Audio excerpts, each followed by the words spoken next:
In these next 3 videos, we're going to be interviewing the candidates for Inspector General. You need to vote today to have your voice heard. Your voice matters and your vote counts. So let's get started. All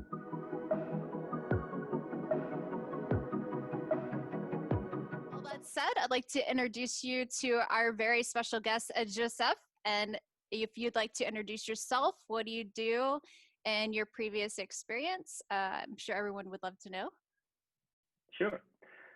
So, well, my name is Josep Rosich. I've been in the IT industry for like 22, 23 years already, doing a lot of, different works like development, system administration, and managing projects.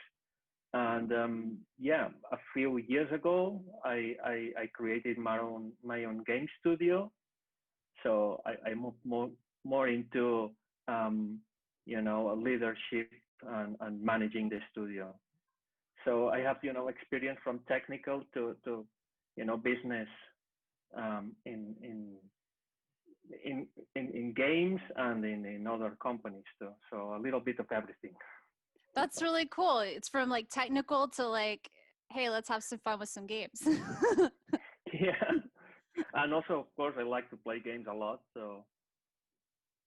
And I had saw in a previous interview with Anders that you helped bring Clash Dome to WAX. Yeah, that's a very addictive and exciting game. I've been playing a lot. Doing beta testing and that kind of stuff because I'm very good at finding bugs. The developers usually hate me a lot because when I take a game, I usually break it very fast. Oh, that's funny. So they like you. They're like, hey, try this out. Yeah, because that's the work I've done for many years. Testing games. So I do what most users do. What happens if I do this? No, you shouldn't do that. Yeah, but most users will do that. So it breaks. Yeah, now we have to fix it. That's really cool. So you are, before I get into my next question, I just wanted to mention that you actually helped the original founders of the WAX governance build the current governance model. Is that correct? Yeah, I'm one of the first 3 initial inspector generals. We were asked by the WAX team to help to settle the office. There was nothing, just a few words in the white paper that there must be an office of inspector general and that we should have to evaluate the guilds, but we didn't know how to do it. So with Marlon and Rob, we were appointed by the WAX team, and we start from scratch, and we work on it for many months, and actually been doing this job for like 13 months already. And now we have a framework. So it's been an interesting road. Create this from scratch. Yeah, and you guys did a really good job, by the way. So I just want to congratulate you. It's quite challenging, but it's super fun. Create something like that from scratch. There has been a lot of debate across the different EOS chains about governance. Governance is a hot topic on the EOS community since the EOS mainnet was launched. And there is a lot of experiencing and testing new things across different chains, which is good. There are many chains that are experimenting with governance. And WAX is also doing it. That's cool. You actually founded EOS Barcelona, and you are one of the founders of Europe chain as well, correct? Yeah, it's correct. Yeah. I start the blog producer in 2018, trying to get into the EOS mainnet, but there was very tough competition there, many great teams from around the world, and I never make it into the top positions. But then I started to work with other teams. I started to work with Telos, then a Europe chain, and then I got into the other chains. And eventually I end up producing blogs in a few of those chains. Oh, cool. So you So have a lot of experience in blockchain.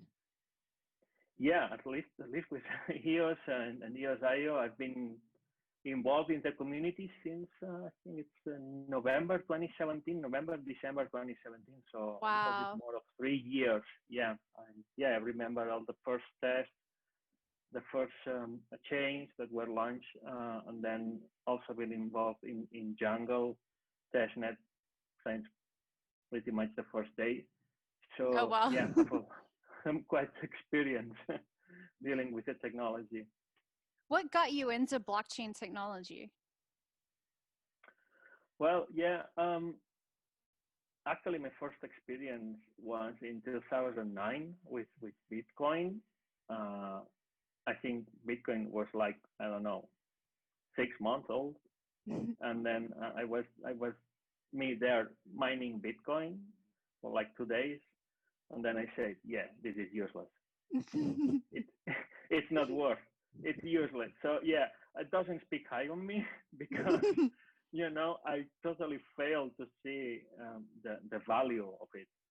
But I don't know why I kept reading and about it, and it was in the back of my mind. So maybe this is useful, but I still don't know how and why. And then after I quit the gaming company that I was working on, after my game studio was somehow acquired by the bigger company, I was working there for a year, and then I wanted to do new things, and then it was still in my mind, blockchain, how this have evolved. And then I got back into it in 2016, and then finally in 2017 I saw, yeah, this has a lot of potential.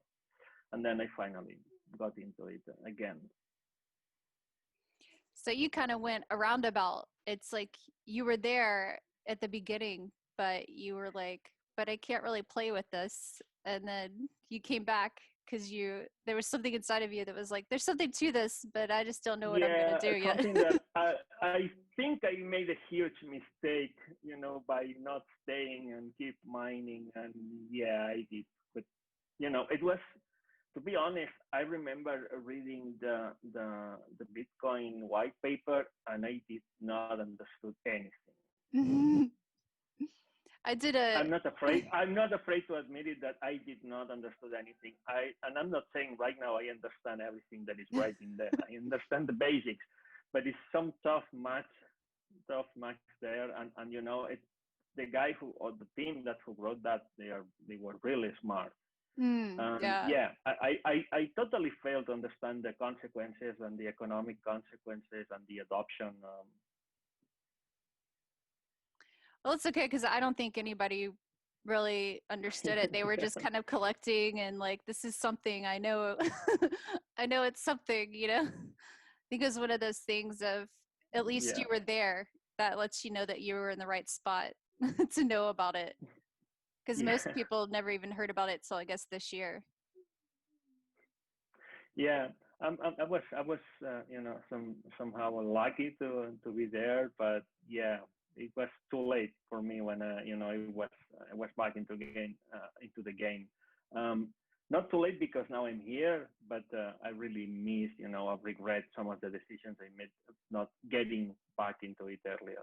Yeah, I find those moments really good moments that when you feel the same way and then you have the same Yeah, concerns, you're like, wait a minute. Like but I but followed that yeah, before.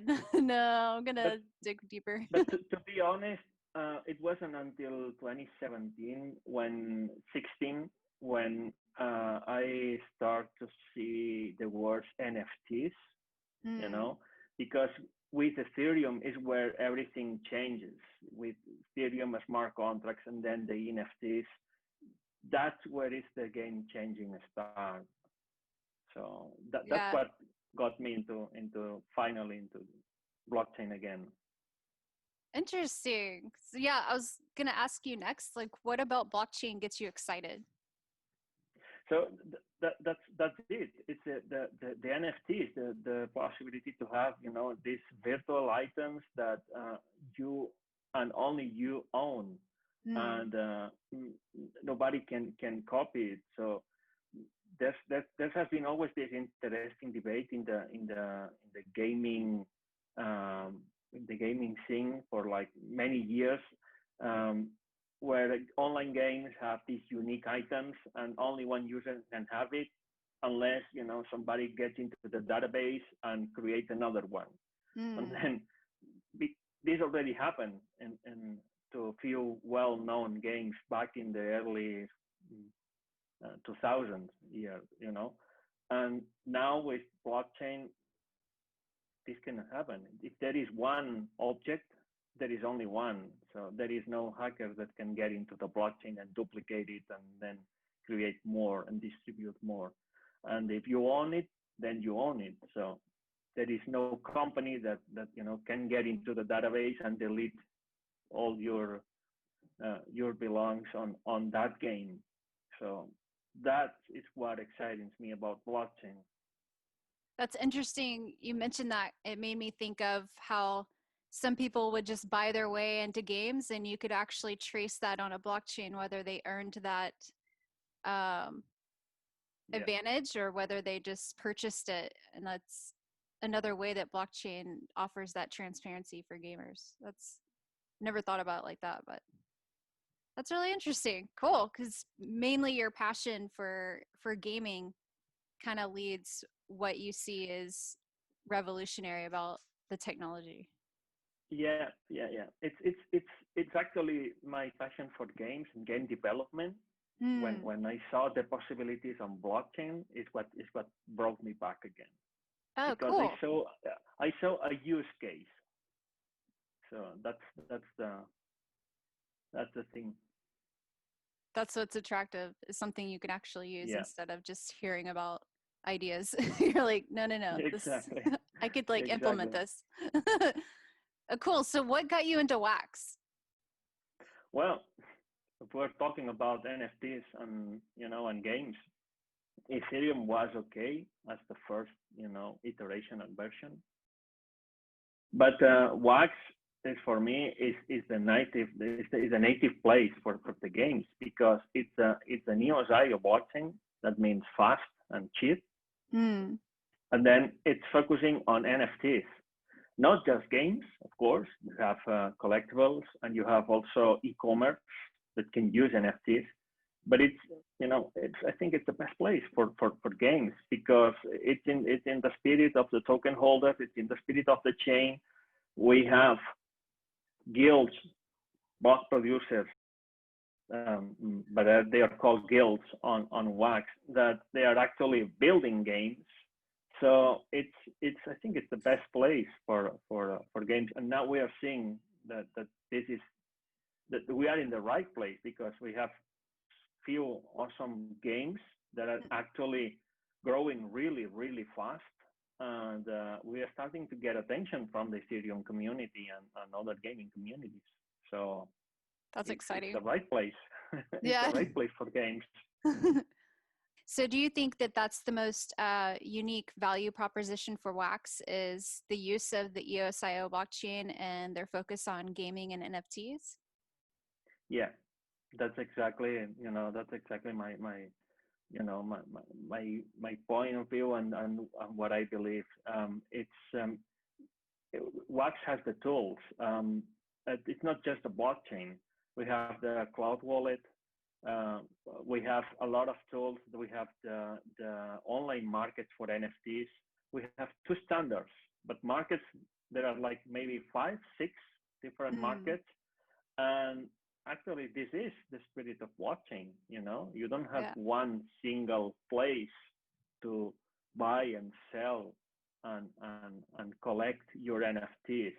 There are many different places, and they're actually competing to get their audience.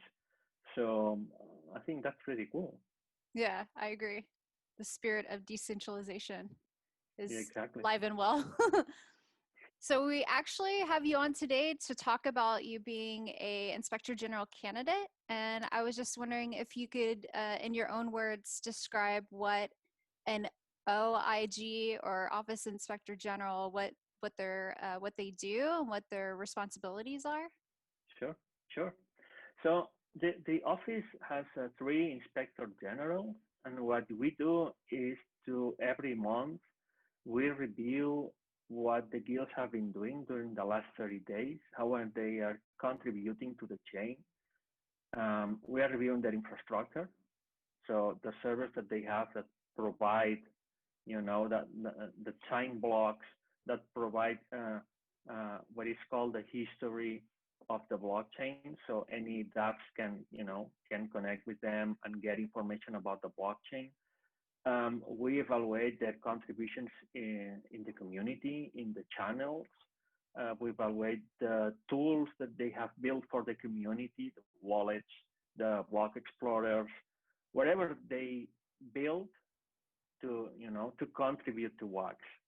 And there are different categories, and the goal is to highlight what they are doing. And with this evaluation, there is a score. And every month we get a suggestion, because this is what we do. We suggest what would be the best guilds to support the chain for the following month. So we don't decide who produces blocks. We just create a report with suggestions. All the information is publicly available. What the guilds report that they are doing and our evaluation, everything is public. So anyone can double check these evaluations. And we just do that. We do a recommendation, and then the WAX team has decided to follow this recommendation, but also many proxies and token holders follow this recommendation. So they vote the block producers, the guilds, to get into the top 21 and produce blocks. Well, what exactly is a guild? What is on WAX? Is that the same as what is that? Yeah, actually, the guild is an individual or a company that provides infrastructure to sustain the chain. In other EOS chains, it's called a block producer. But in WAX, we expect a bit more than just producing blocks. We expect them to contribute to the chain, creating what we discussed, tools, games, and also some guilds are contributing, bringing business to the chain. Companies that actually will build things and deploy on WAX. So there are different things you can contribute. Some of the guilds are also contributing, creating great and awesome content, creating content that spreads the word about WAX, what WAX is to users. So there are many ways you can contribute to the chain. And the WAX team wanted to do it in a different way. They didn't want to call block producers. Actually, guild is back. It's from before. There were the block producers, and when they choose the technology of EOS.io, they just kept the name. And actually, guild it's a name that is widely used in gaming, so it makes sense. Right, to have a guild, as a reminder that this gaming background on the chain. So yeah, because OP skins is not far away from the heart of what created WAX. What do you think makes an excellent guild? That's a very tough question, because because yeah, you made a tough question. Sorry. So, well, the most important is the guilds must be able to provide good infrastructure, because we need this infrastructure to sustain the chain. But apart from that, it's up to the guild. It's what we discussed. There are guilds that are really good at creating content and communicating. And that's very important, because we need to reach out the audience that doesn't know WAX. So this is very important.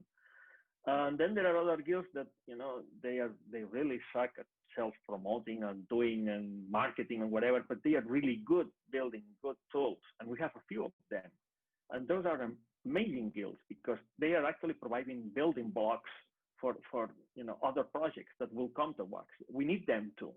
Mm-hmm. And then there are guilds that provide other kind of infrastructure, not just the basic layer that sustains the blockchain, but they provide more history points. They bring inter-blockchain communication, things that are also used by other business and projects.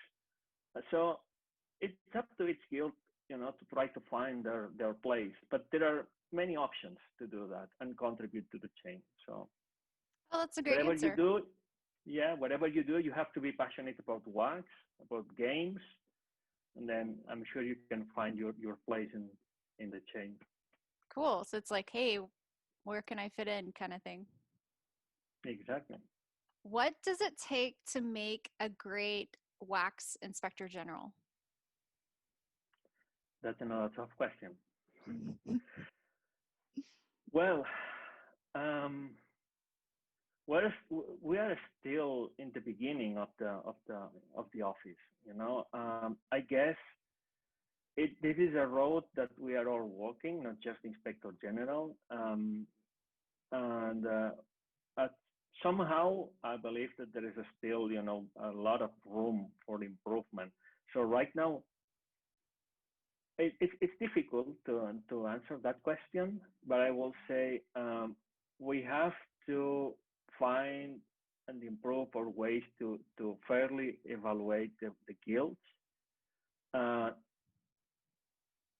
give them the opportunity to shine on WAX and do whatever they are good at doing it, and work with them.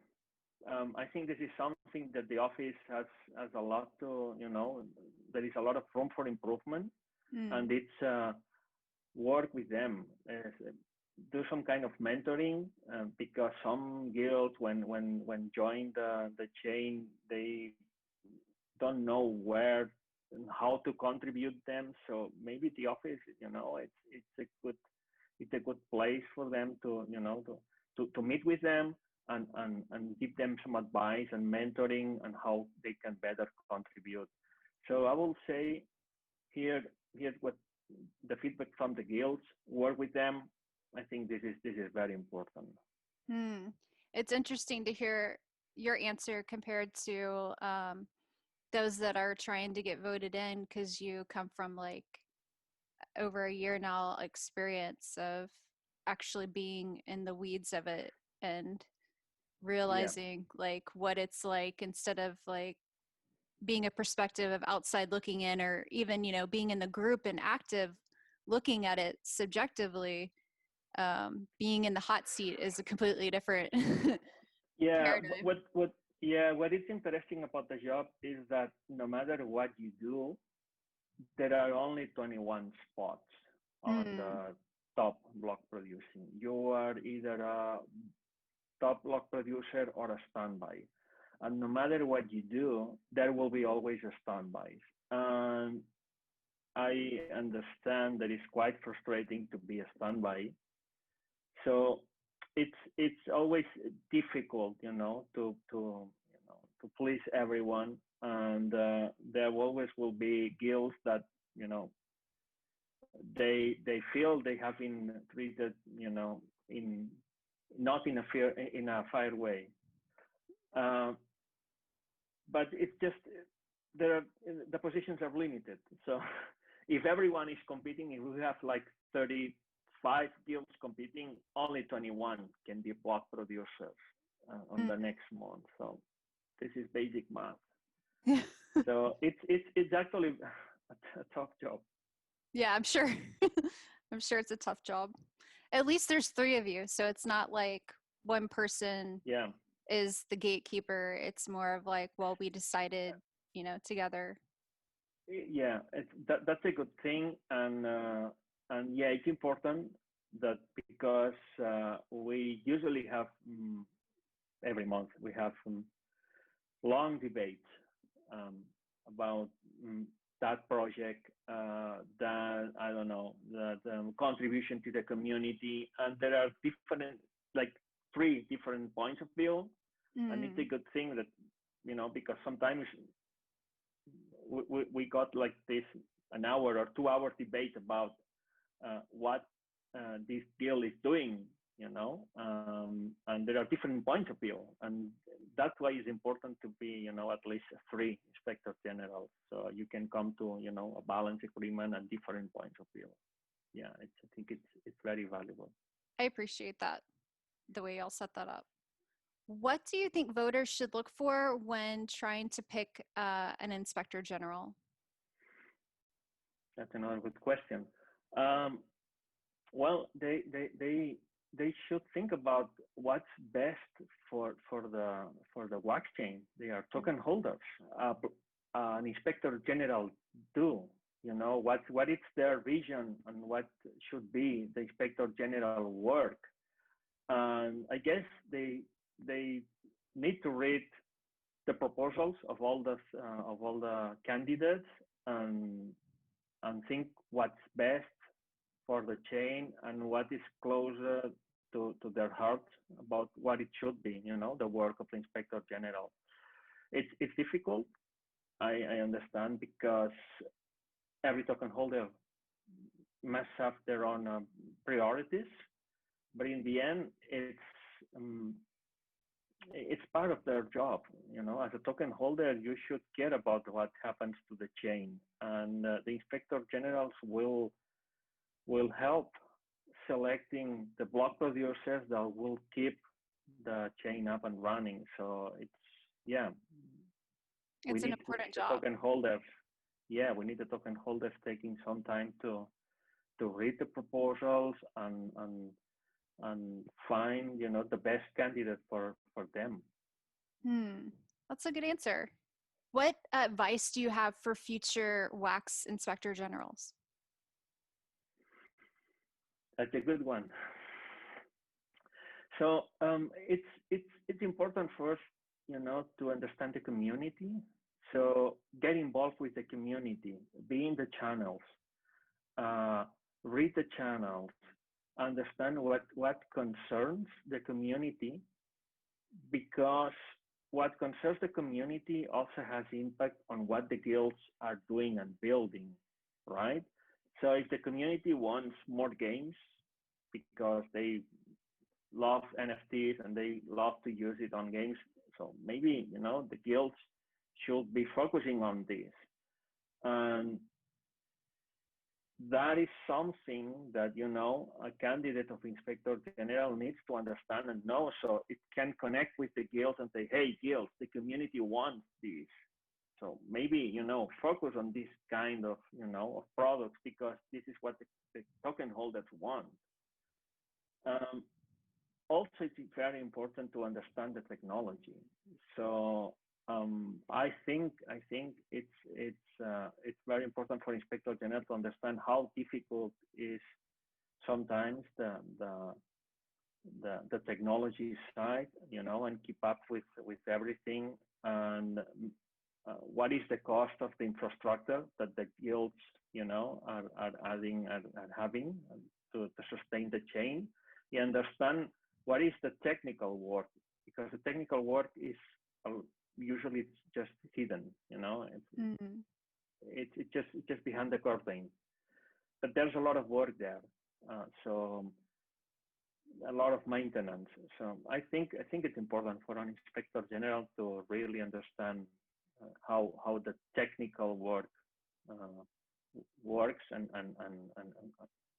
how it contributes to the chain. I agree. Do you have any advice for guilds? No, guilds are doing an amazing job. Just keep doing what they are doing. Try to find their place, but most of them they already did. And if they have any doubts about how they can contribute, just contact me. I've been doing this for a few guilds. They wanted to get, some advice on how it's better way to contribute, and I'm happy to schedule a call with them and just hear them and work with them. So that's nice. Most of the guilds are doing it. All of the guilds are doing an amazing job. You hear that? Good job, guys. Good job, all the guilds. Maybe we'll have Yeah. a woman team one day, So, but so far, good oh job, yeah, guys. that would be amazing. So yeah, it's what I mentioned earlier. It's just that we only have 21 spots. I wish Hmm. we could have like 50, good spots, so everyone can, get paid and everyone can invest a lot in their projects and games. But those are the limitations that we have. So. What can the Wax ecosystem expect from you when they vote for you? Okay. Yeah. So, well, one of the things I want to do is to schedule like monthly calls with any guild that wanted to have mentoring or just discuss about how the office works, because I think it's important, to work with the guilds more than we have done so far.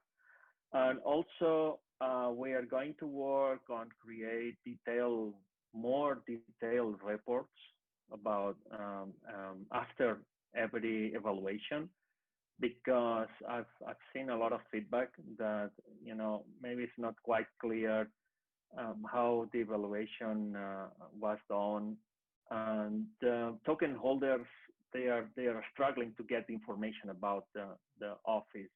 When is this published? Where is this information published? Why there was this criteria? So I think we can work on that, and create more posts and articles that explain a little bit better what we are doing and what we have done on every evaluation. Also, I want to open a monthly mm, ask me anything for token holders. So about the office. So if we have token holders that want to talk and discuss with Inspector General things that um, they are worried or some concerns or just want to know more about the office, I think it's important to have this this open door and one-to-one interaction with the token holders. Oh, So cool. that's basically my plan. I have a few ideas about how to improve the evaluations, but we have to be careful with that, because for many months the criteria changed a lot from 1 month to the next month, right? And this, I know that with this caused a lot of unresting, and sometimes it was confusing what was the new criteria. And right now we don't want to do drastic changes, every month, but there's definitely room for improvement in the few areas. So planning to work on that also. Cool. I watched a interview with you on the on Anders' show for Any Observation, and you had mentioned that you had been working in biz dev, bringing games to Wax Yes. for a few years now. And is that something you're going to continue when voted in to Yes. encourage games to be built on Yes. Wax? Actually, that's one of the things that I hope I will be continuing doing. This is not actually related to the Office of Inspector General, but I also see the office as, I will say, the best ambassadors along with guilds. But guilds, they are busy, doing their products and their projects. I think the office can contribute a lot on that, and this is something I'm planning to do. Keep trying to get more game studios into Wax. I'm excited about that, by the way. Cool. That you're focused on that. Cool. Cool. What does the future of Wax look like to you? Well, the king of NFTs, Okay. or the queen of NFTs. You We think need that to work on that. work on it and Not more sure if it's the solidify king that? or the queen. Why the king and not the queen? Not the queen, right? So yeah, we need to work on that. But yeah, NFTs and games. We need to push that. Guilds, token holders, Inspector General. I want to see Wax on every major NFTs market. Right now, the biggest markets are still Ethereum markets, but those markets are slowly connecting with other chains that deal with NFTs, and we want Wax there, and we want exposition, and we want games that are on Ethereum also deploying on Wax. I'm not saying they move to Wax because there is an audience on Ethereum, but we are starting to see more and more games across many chains, and that's good. So I want to see more of those games coming to Wax. What is the election process and how can we vote? Yeah, so there is this website, the OIG.wax.io, I think it is. And you have to log in using your wallet, your personal wallet or your cloud wallet. And then you have the 3 candidates. I will advise, any token holder to read all the proposals of all the 3 candidates. It's important to understand the different propositions there. And then if there is a vote button, it's just vote. It's quite easy. It happens on chain, so it's quite secure. And I'm excited because I'm actually using the blockchain to vote. So yeah, that's exciting for me too. That's real, real democracy, and using what's best, the best capabilities of the chain. So yeah, I'm excited about that too. Thank you so much for your time today. Yeah, I'm happy to be here, and thank you for having me today. Oh, thank you. I'm glad that you had the time, and I encourage everybody to check out the Medium article below and learn more about the candidates. There's also a link beneath that where you can go vote, and this vote will be who is the Inspector General for the next 18 months. So it is a big deal. It's worth staking some tokens and letting your voice be heard about who you think will do the best job moving Wax forward over the next 18 months and be the best piece of the puzzle to encourage and grow the current guilds and what they're doing for Wax. So it's a really cool blockchain governance that everyone could be a part of, and I really hope that people are encouraged and they go out there and they vote. Yes, please go and vote. That's the most important. Definitely. Do you have any last words, or just go and vote, or? Go and vote. Okay. It's important. Yeah. Go and vote, because this is a very important process, and from what I have seen, there is still a lot of room for improvement, because still not many token holders are voting, and this is important. So please vote. I agree. And in your native language, can you say wax on? Adelante, Wax. Oh, go, Wax. Okay. Thank you so much. I hope you have a great day, and I hope we can get you back on. Thank you. Bye. Cool.